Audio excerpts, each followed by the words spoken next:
Today we're talking with Eun Bin Go, a 1.5 generation biotech research and development professional from Seattle.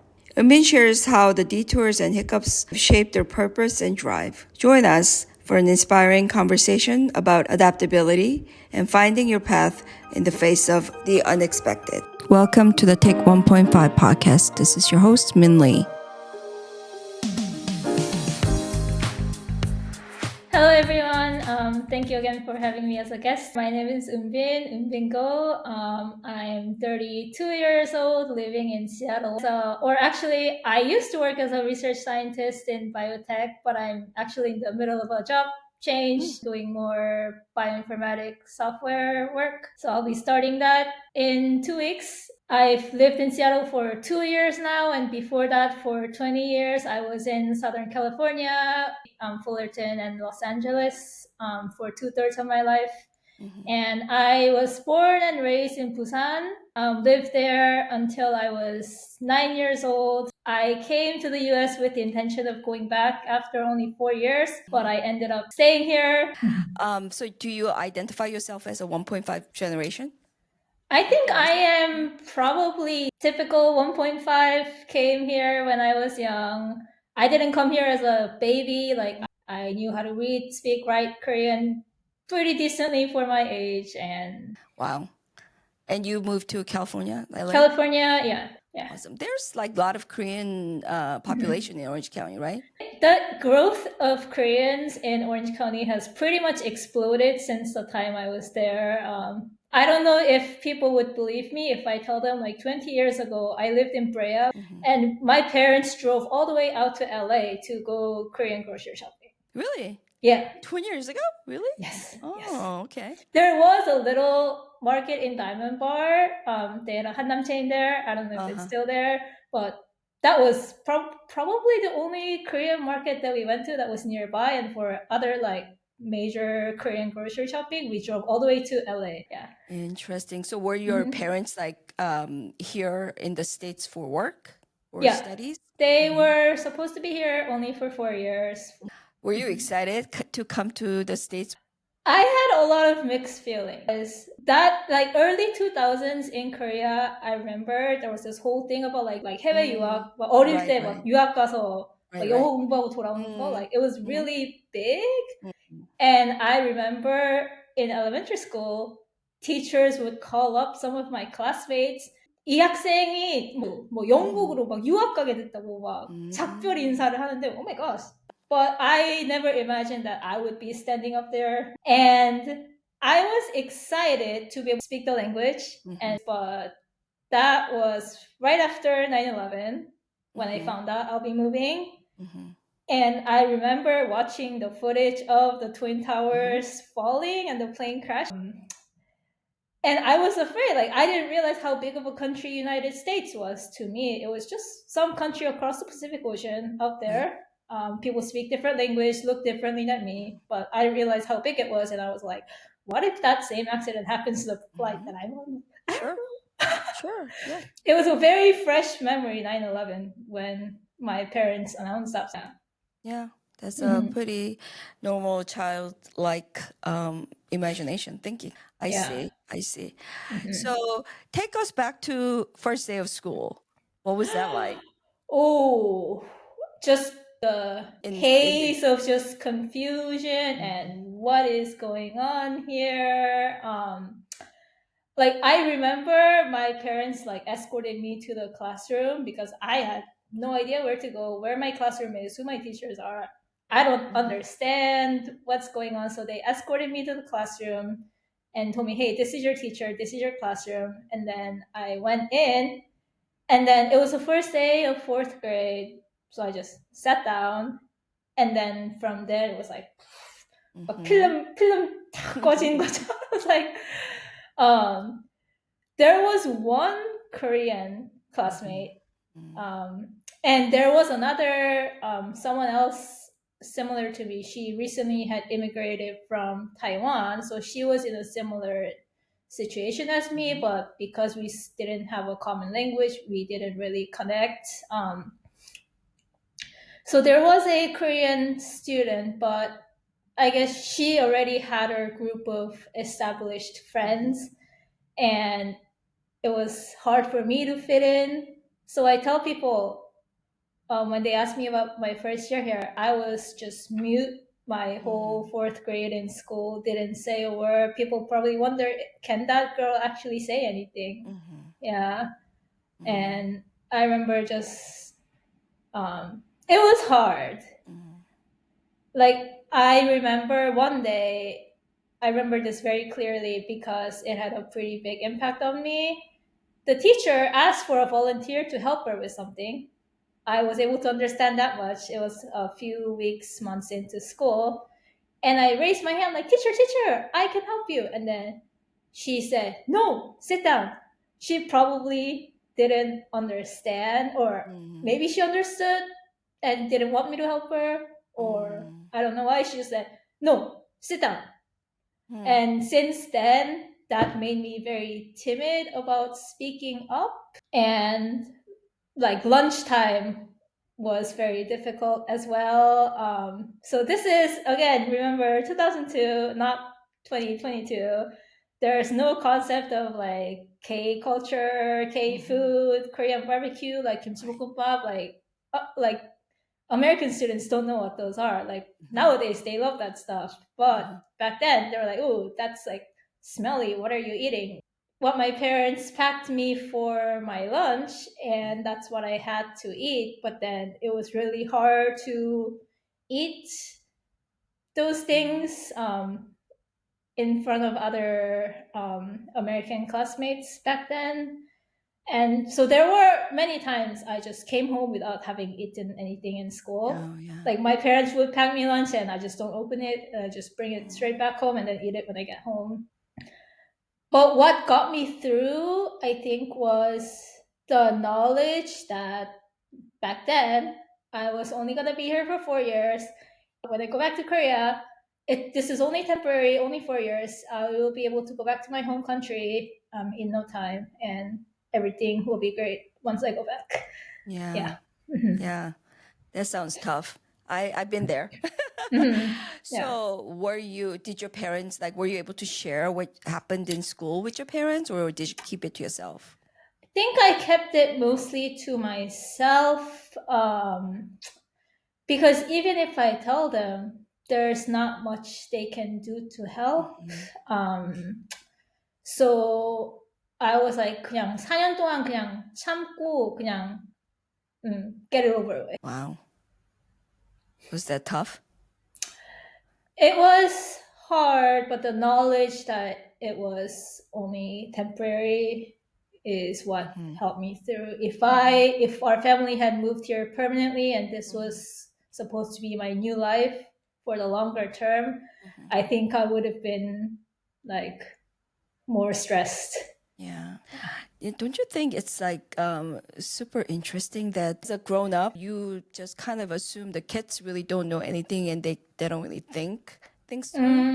9-year-old girl, you were able to figure it out. Okay, we're here only temporarily. I'm just gonna stick it out for 4 years. Right. Yeah. There's so much that goes on in like young Yeah. children's minds. Yeah. Yeah.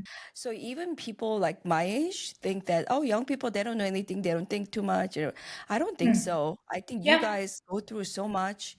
Mhm. It's such a tough age to figure things out and, Right. settle things. And yeah, Mhm. I know we each have our own things that we're working on, right? At every Yeah. Mhm. phase of our life. At every step in your life, it never really stops. It keeps going. Yeah. Right. Yeah. From Brea to a Mhm. different elementary school. Was there more Korean children? So I went to elementary school, fifth grade in Palos Verdes. So it was a fresh start.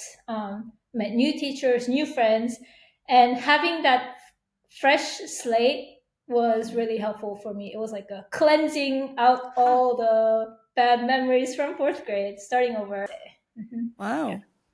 Good for you. And I felt confident speaking in English at that time because I had like 1 year of exposure. Right. Do you have any siblings? I don't, just me. Okay. So it was not like you couldn't really share with your siblings of this Right. experience. So when did you find out that you're not actually going back to Korea? Great question. So when I was in 7th grade, that was my 3rd year in the US. That's when my parents are like, okay, our time here is coming to an end soon. We have to get ready to move back. So when my dad travels back to Korea for work, he would come back with like all this like 한국, 국어, 수학, 과학 문제집 for me to study from. Right, to be ready. I was about to go back, so I became interested in what is it like to be a teenager in Korea. It sounded like Korean teenagers were mostly very stressed. At that point, I was pretty comfortable in the US. Like I was doing well in school, getting along with my teachers. I went to a STEM magnet school, and that school, when I went to their open house as a 8th grader, I was like, "Oh, I really want to be here. I think this is a great place for me." Yeah, that was the deal sealer, I would say. I Is see. that not only am I becoming more intimidated by the thought of going back to Korea to Jungsam, but in the US, there is this really great option for me to remain and continue my studies. So Did your parents go back to Korea? they just quit their jobs Oh, for wow. me to stay here, and for that I am eternally grateful. I can't imagine just saying, okay, drop everything. They probably did a lot of work behind the scenes. Can you tell us about your work? So to the extent that I can share, we've all been through COVID-19. There are a lot of vaccines that were developed to treat it. For example, like one of them got the Nobel Prize, the mRNA vaccines, right? It was a new mechanism of vaccine. We're realizing that as these pathogens develop and develop more resistance against existing treatment methods, we need new ways to fight these bacteria and viruses. So working on developing like a new class of medicines to prevent future viral outbreaks like COVID-19. You sounded so intelligent. Just Yeah. it's always interesting. 확 Immediately. 분위기가 확 바꿔버려. But Yeah. great. Oh, so you're in the lab. You're working in the lab. Are you at school or hospital? How does that work? So it's a research and development company. And like I said, I'm in the middle of a job transition right now. So yeah, until like 2 weeks ago, I was working in the lab doing experiments, analyzing data. But with the whole like new fourth industrial revolution with AI, machine learning, there's a lot of these new tools coming up to be able to do deeper analyses of our biological data, especially DNA sequencing. That's like the new technology that's out in the field. So it felt like a really good time to transition. So using software tools to analyze genomic sequencing data. For example, like how they analyzed the genome sequence of COVID-19 and was able to develop mRNA vaccines against the virus, for example. Yeah. Wow. So how did you get into the field? Were you always like interested in science and wanted to become a scientist or? Came to the US. I mean, speaking of what was the first day of class like or first day of school like, the only thing that I could understand was math. Because I mean, math is the same like wherever you are, right? And actually, the American school is a bit behind the Korean, so math class was very easy for me, and I did very well in my math classes in elementary school, and that was like the only thing my parents could help me. For example, and science as well, like. I think in Korea growing up, I naturally gravitated towards science, like manhwa. My parents got me a lot of different kinds of books for me to read growing up, and the only ones that I read and reread were the science books. So just naturally gravitated. I guess I'm a very curious person. I ask a lot of questions, and to some people that's annoying, but I'm a person full of questions, and I just love understanding more about the world and why things work the way they do and how can we use that knowledge to develop better technology? I didn't really think about which major has the most future potential for me. I just went with what I like studying the most because you're happiest when you're doing the things you like. So, and then during college, I realized I really like working in the lab. I had a great research professor. He was a great advisor for me, gave me really interesting projects and opportunity to be independent. And I really liked that process of designing experiments, running them, analyzing results, repeat. And so naturally, graduate school was the next step. So I did a PhD in chemistry at UCLA after.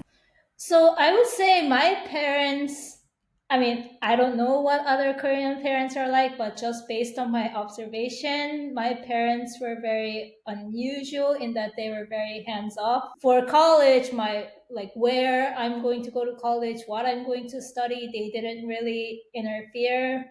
I mean, I never showed my parents, they never asked me for my college report card. Well, obviously you did very well. 아니, 제일 못 받은 성적표가 대학교 성적표. Well, it was a tough Yeah. program, right? But Yeah. I don't know. Other parents, like you said, that's very unusual for especially for Korean parents. Yeah. But they may say, "Oh, Bin, yeah, that's because you're always working so hard. You're a smart cookie. You knew what you wanted to 아니, do." No? I do have a theory Uh-huh. why. And 어렸을 때 고집세단 말 많이 들어가지고 고집쟁이. So I think because they knew that even if they try to tell me things, they knew I wasn't gonna listen probably and do things my way. Yeah. She'll do what she wants to do anyway. Yeah. Turned out great. But not too many research scientists that I see. I mean, not in my circle anyway. You probably have everybody in your circle is probably a research scientist, right? Yeah. So you get joy in like figuring things out, how things work, and getting the answers. Huh? Yeah. Do you have that kind of like expectation or way of thinking for your other parts of your life? Is that part of your personality? So being curious and I would say open-minded, if I see someone do things the way I personally wouldn't have done, that makes me more interested. So Yeah. going back to why you wanted to do this podcast, you wanted to reflect back on the choices that you have made. Follow, share, and comment and like our episodes on Spotify, Apple, and YouTube. So now you're here in, recording this podcast. Yeah. What do you see looking back? What I realized looking back is that the most influential events in my life were ones that didn't go as I had planned or didn't anticipate when things just happen as a surprise bam. Because if things go the way you expect, then you're just cruising, going as planned. But it's when things that don't go as you had planned, and those are when you need to make some of the most important, what can be difficult decisions. So for me, I would say the big decision number one was deciding to remain in the United States for high school. And the next one I would say would be in 2012 when I decided to apply for US citizenship. That was also a big moment. And this is something actually I still don't know how I feel about. Um, was that the right decision? I don't know. To become a U.S. citizen? Yeah. Okay. Why? Even if you're not a US citizen on paper, you can still be a good citizen for your community and society. But looking back, 마음이 좀 복잡한 것 같아. Yeah. How so?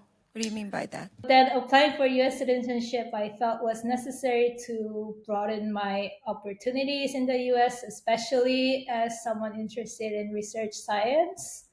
I initially wanted to be able to work in a national lab, and for that, it's often required that you're a US national. So that was the main reason I applied, but I never ended up going that route. So, which is why I'm now thinking, was that necessary? Would I make that decision again? But for me, I guess my Korean origins and roots have a more special place in my heart. See, I see what you mean. Yeah. What was the next one? The next one was when I went to grad school. 15, I went to grad school in New York. I did my first rotation in different labs to see which lab I would want to join. And after year one, you decide which lab you want to join for your PhD. 근데 so there's this condition that I've had as a child, and it really got worse when I went to New York for some reason. So I actually went on leave from my grad school in New York.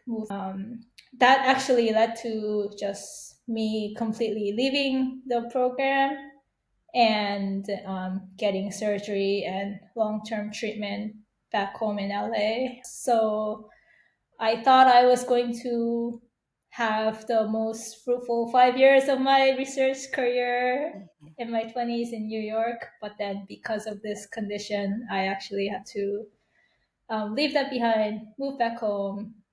Wow, that Yeah. sure is a bump in the road, Mm-hmm. right? Yeah. Yeah. And so, did you have to start all over again your program in LA? Right. Oh, I see. People ask me are you sad?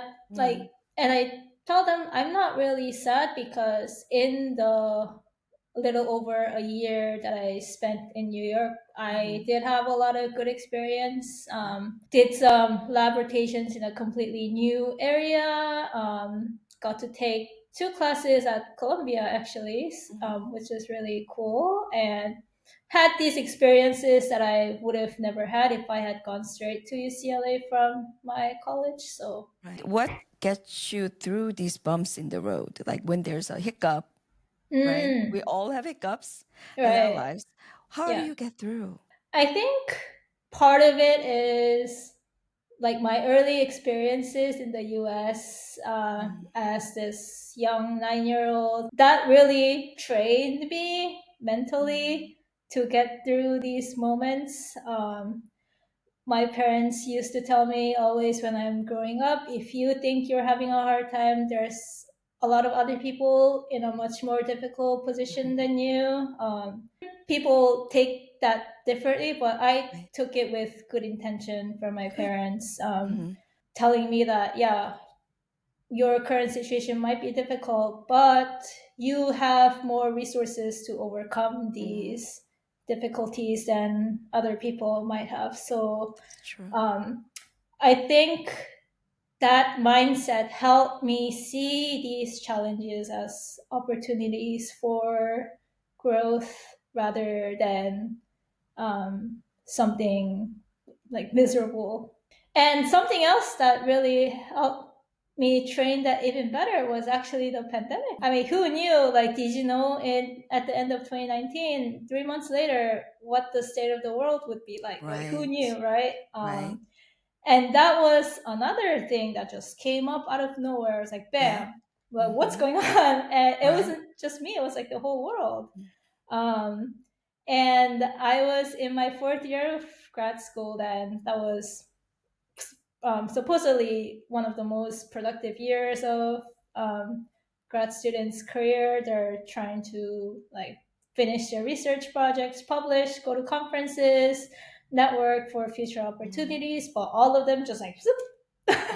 Everything canceled.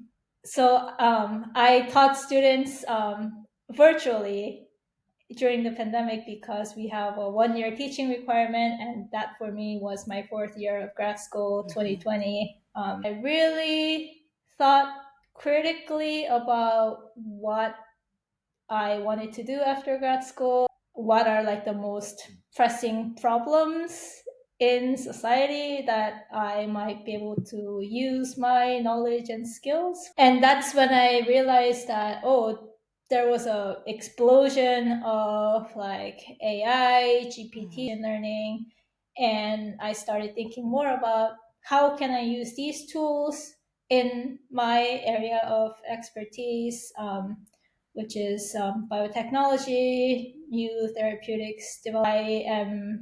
I have come to become interested in using these new technical tools to improve processes like biomedical research and drug development. And we'll see where that goes as it continues to develop. That's so admirable. Do you ever feel like, while you're going through self-reflection and going through these tough times, but do you like have moments where you're like, oh my God, this sucks. Like, what am I gonna do now? It's just like not really working out the way I imagined. No. Like for example, I think I know what you're asking. Uh-huh. Are you saying like wondering if I'm taking the right steps? The pandemic, for example, was very tough. I could not adjust. My kids were home, doing their school online in the background, and I'm having my meeting over here going, like Jungin. really that kind of stuff. And it was just like Yeah. overwhelming. A lot of people. I mean, the depression rate was way up high, like Right. the whole society, across the society. Yeah. So, like I hear more people having really difficult time through these hiccups in the road, right, in our lives. Like, yes, we get through it. Yes, we kind of find a way at the end, but going Yeah. through is so tough. What I hear is that you get there really with the positive outlook, like not really going deep into the pity pool, but then you just kind of Right. flow through, if that makes sense. Yeah. Yeah. I think the taking things step at a time, Mm, because who knows like what's gonna happen tomorrow yeah. or next week, next month. Just being grounded in the present moment, being thankful for what's already here available to me, and maybe a bit too adventurous according to my parents, but I like trying new things, Mm. exploring. So um, I welcome those moments that challenge me, um, to consider new possibilities and opportunities. So yeah, the pandemic was actually a big event that made me consider going more deeper into this direction, Mm. knowing that yes, problems in Mm. human health are one of the biggest ones in society right now, Mm. and that we need better tools to counter these diseases. So the pandemic was actually something that influenced me strongly in this direction. Not just saying this, but you are at such young age, and for you to be able to understand it and know it, it sounds so amazing to me. Because I mean, people my age, I mean, older people still struggle with that. If you are to mentor younger people, what would be your message, considering all the experiences that you had? What would be your message that you want to share? Ooh. First, to own the decisions that you make. Try not to blame your circumstances. Of course, like seek out friends and mentors who can help you through the process. But in the end, it's you who decides for yourself how you will choose under those circumstances. And don't be afraid of making mistakes. I think it's hard telling middle school and high school students this, especially because there's so much emphasis on doing well in hard classes in high school to impress colleges, the top colleges. There's still a very much big emphasis on college admissions, like the brand, college brand, for example. And I want to tell students, don't stress too much on that goal. so that you lose out on the present experience in your early formative years, because you could sacrifice all your teenage livelihood for that one, like college or whatever brand, societal brand that's considered like flashy, impressive. But once you get it, you might be like, oh, now what? Right? It might not turn out to be what you expected or thought it would be, and you might feel like you lost out on all your past couple years chasing that, which ends up not being what you thought it would be. I wish our society was more graceful toward mistakes and Yeah. giving new opportunities, seeing it as a learning experience. Mm-hmm. But my advice, I guess, would be to find people who do give you those second chance opportunities. Surround yourself with people who give you a second chance and also who challenge your current perspectives. Do you think you being a 1.5 generation influenced you in any way of who you are today? I think being a 1.5 generation gives me the flexibility to have a Korean mindset versus a American mindset, if you understand what I mean. I can kind of go back and forth, Right. and but more of an open-minded curiosity. So just that expansion of horizon, I would say, yeah. Yeah. Do you think it's because you are aware that people are different, there are different perspective and cultures, Right, different ways of cultures, doing different something? perspectives, backgrounds, exactly. Yeah. That's very good. That's true. That's so true. So it's almost an asset for us as 1.5 generation to be able to see that, right? The Right. difference as a positive, not as a negative. Yeah. Okay. What are your current and future goals? I know you're starting a new job in a couple of weeks. Uh-huh. Yeah. I think my answer to that question is for the most part same as what I would have given as a teenager. And I guess to elaborate on that a little bit, I say I don't know, in a sense that if you ask me, hey, what kind of a job title or kind of work do you want to be doing in 5 years? I don't know, but I like to think about that question as more of a, what kind of problem would you want to be working on Oh, in the next okay. 5 years? I would say making progress on harnessing the new technological advancements in AI, machine learning, the new tools coming out in this new industrial revolution to basically make the world a better place. Because hopefully, I will be a parent by then. Um, that too, I'm telling myself I will take it one step at a time. I'm not going to go plan out my entire children's future for them or anything. Give them the freedom and the opportunity to experiment with their life in a way. I absolutely love the way you think about Yeah. what problem can I solve. Yeah.